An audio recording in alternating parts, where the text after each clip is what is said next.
There's obviously going to be a lot of calls for a rematch. Is that something you want to get to sooner or later? It's interesting, man, because, I tried, everyone's talking about what's next. Obviously, we got to sit down, we got to talk to Al. Outside of that, there's definitely potential for a possible rematch. I got to look over this WBA issued mandatory that was talked about way prior, so we'll see what happens in the future. But the fans want it, man. The fans will most likely get it. Right here, Keith. Congratulations on a very tough fight. He was connecting throughout the fight with a lot of body shots. Did some of those shots seem to stymie him a little bit? No. There was just a few times he was able to slip under the jab and throw that little, it's not even like a full hook, it's almost like a half hook, stiff jab into the solar plex, but there wasn't the power behind it to be as effective, but it did help him get on the inside and throw more punches. And because you were familiar with him, from history with him, did this fight seem to be as challenging that it turned out to be in your mind when you went into the fight after it was over? We expected this from Team Porter. He likes to get low, he likes to use his leg strength. Like I said, defense was going to be key. There were times where rabbit punches were being thrown. I've said this time in and time out. I analyze my opponents. The one thing that Shawn does is he brings it, but he brings it in a fashion that is not fully effective. If you want to take the title, you need to be more effective. Proper angles, popping the head back, more clean shots, not just smothering and trying to outwork. You gotta land effective blows. When he was throwing, the little punches on the inside were clipping him on the chin, clipping him here, clipping him there, and it was clear, man. At this stage, at this level, defense is key in any sport. To be champion, you must have some of the best defense and some of the best offense. I was at the last Super Bowl.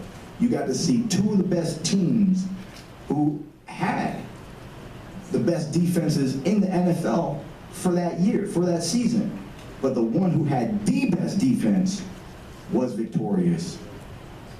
So that's just a simple example, coming from the gym of Winky Wright, learning how to protect yourself, wanting to establish a little bit of the rope-a-dope.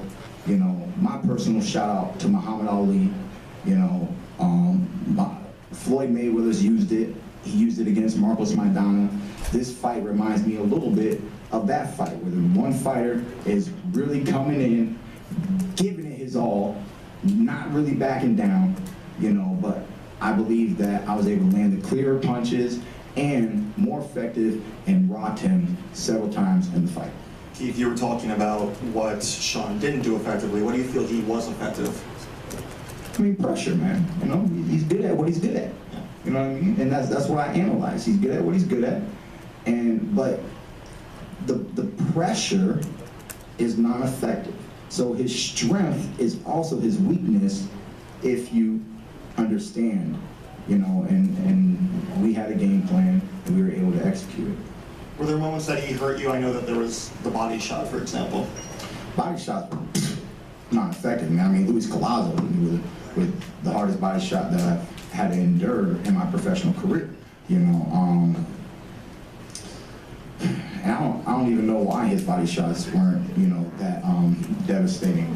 But outside of that, the most effective punch Shawn landed, I'm not sure exactly which round it was. It wasn't in necessarily the early rounds, probably mid-fight, no later than the 7th round. It was a short, little fast right hand, and it was a good punch, but just like how he took many of my good punches, I took his good punch, and we just kept it moving forward. Keith, you hit him with some absolute bombs in this fight. Were you surprised at some point, like, saying to yourself, what am I going to have to hit him with to knock him down or to knock him out? A little bit. I think, like I said, man, you know, really sitting here now, I can say maybe the layoff played a role. But the pressure, I'm a power fighter. I throw effective punches even when I'm moving backwards. But the fact that I was moving backwards could have a little bit to do with the fact that it was hard, but it wasn't hard enough. It wasn't sat down, you know, it was effective, it wasn't effective enough. And then for whatever reason, I didn't instantly get in on that follow-up, you know. So I believe that there are several things that I could have done to create that knockout and that KO victory. It didn't happen tonight. Hey man, if a rematch comes, maybe we'll get it that time. Was there one punch in particular or one round in particular where you thought you hurt him more than any other time that you could remember?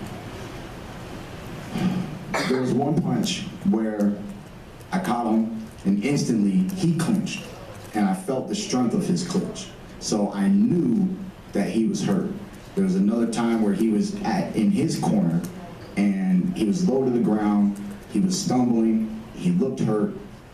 You know, it is what it is. He weathered the storm. I weathered his storm. It was a great fight tonight. Can I just ask you one question about your shoulder? I know that this was part of the car accident.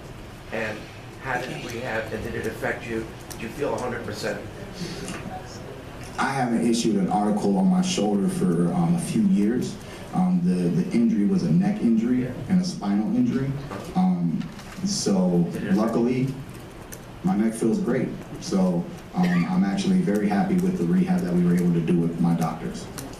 Keith, you mentioned to your trainer that he asked you that you had to win the last rounds. At what point in the fight did you realize, I'm in the fight of my life? I have to go in overdrive. Probably the last 4 rounds, you know. I knew, because I tell you guys this stuff all the time, man. It's 7 rounds for victory. 7 rounds for victory. I might have dropped out of high school, but I know how to count. You know what I mean? And math was my favorite subject. So I really analyzed. And I knew that, you know, the way Shawn Porter approaches a fight, he loves to outwork his opponents. And numbers matter in sports. Outputs matter in sports. But in boxing, power matters, effectiveness matters. And just, you gotta know your sport, baby. You got to know your sport. And I believe that is why I am, and still, champion today. Second question. When you heard tight, unanimous decision, how big of the ball was in the pit of your stomach when you heard that?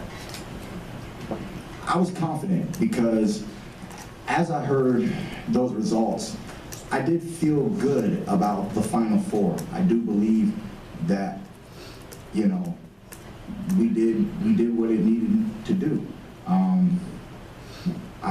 You know, there were several times that I believe I equalized all the pressure with my effective punching and my power throughout many